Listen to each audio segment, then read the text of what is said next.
We participated in Byog 2024 Game Jam and miserably failed. Now, by failure, I do not mean we did not win. To me, a game jam is not about winning. I define success by how close we were to meeting our goals. There are some goals that we must meet, and some are good to have goals. So what are our goals during a game jam? Have fun. Seriously, why would you take part in a game jam if you don't want to have fun? The adrenaline rush when I have to submit something within a deadline, the silly jokes during brainstorming sessions, and definitely moments like this. Learn new things. If there is no learning, then it was not a successful game jam. If you did not step out of your comfort zone and learn something new during the game jam, then it was not successful, to me. Finish the game. Yeah, it doesn't matter how much fun you had or how much you learned, if you did not finish and submit the game, no matter how half-baked it is, it does not count. Win the game jam, I do not dream of it, and it is not a must-have goal. It is a good-to-have goal, but I will take this goal more seriously when I have made at least 10 games. I failed at the third step. Miserably failed. I participated in the game jam once again with my friend Byog. The theme was evolving abilities.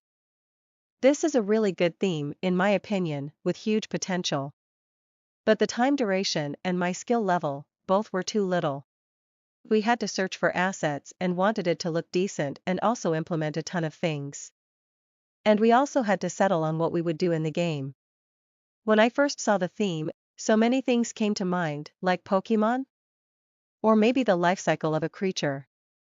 It was like ideas were floating around like gases in my brain. I could feel them, but not quite.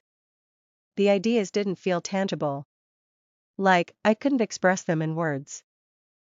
So we decided to plan more about the game, based on the assets we found. We found some bat and spider assets and decided on our game idea. Our player will kill enemies, gain their powers and hence evolve as a player. So in level 1, they will defeat spiders and gain the ability to climb walls. In level 2, they will kill more spiders and gain the ability to throw sticky webs, yeah, Spider-Man. In level 3, the player will kill bats and gain night vision. 3 levels in less than 48 hours was an overambitious project. I tried to set up basic player control and implement the spider throwing webs at the player. After a bit of struggling, I managed to fix this, but it took almost half a day because I don't perform well under pressure within a specific range. Next, I wanted to work on the wall climbing ability, which again took the rest of the day. Now I had barely 24 hours left. I wanted to make the player get stuck when attacked by spiders with webs. This also took some time because all my debugging skills went into hiding. With 3 hours left, I still had a lot of things to do. We had planned this key lock mechanism, and I started working on that. It took me 1.5 hours.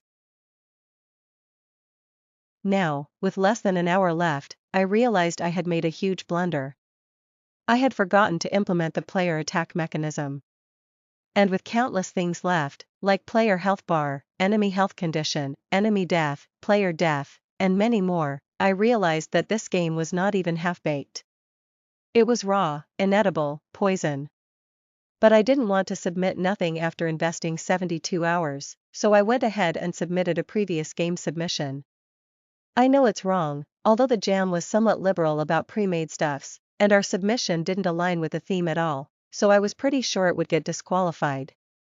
I just didn't want to not submit, so I submitted the previous one anyway. So now, coming back to my checklist of goals. Did I learn something during the jam? With respect to doing stuff in Godot? No, not really. Everything I implemented used knowledge I had gathered previously. But I did learn other important things. A. That 72 hours is not really 72 hours of game making. We need to eat, sleep, and take breaks, because we are humans, not robots. Even if we are in a simulation, this simulation needs us to take breaks. Even robots get heated up if overworked. So next time, while planning for short jams, we should consider the actual time we can dedicate, and that will help us plan. B. Next, I learned that we cannot implement every game mechanic that comes to mind. I should have listed the mechanics and first considered all the must-have, absolutely essential mechanics that we wanted in the game, and then pessimistically allotted time to implement each mechanic. Even if it's something I've previously implemented, at my skill level it is not possible that something which took 2 days to be implemented previously without bugs could be implemented in 1 hour even if we already have the script. So most of my learning was after the jam as a self-retrospective, but I will still owe it to the jam. Did I have fun? With a good theme and a fun friend as your teammate, and also when you're funny. Yes, obviously. Did I finish the game? No, I did not succeed. I failed. Submitting a pre-made game is not success. I failed this time. But I hope to succeed in the next ones. I hope I remember these lessons in my next game jam. And we don't learn if we do things right, we learn when we do things wrong. So hopefully I perform better in my next game jam attempt with a bag full of lessons. Hopefully, I won't overestimate things, nor underestimate. This is it for this video. You can check out the devlog on the game jam submission I used in this one. Byog and I are also working on a Metroidvania, inspired by the legendary Red Ball series. You can check that out too. If you liked the video mentally, then like the video physically, by clicking the button, and consider sharing. If you'd like to tag along on my journey of becoming a decent game developer, then subscribe. Thanks for watching. Bye bye.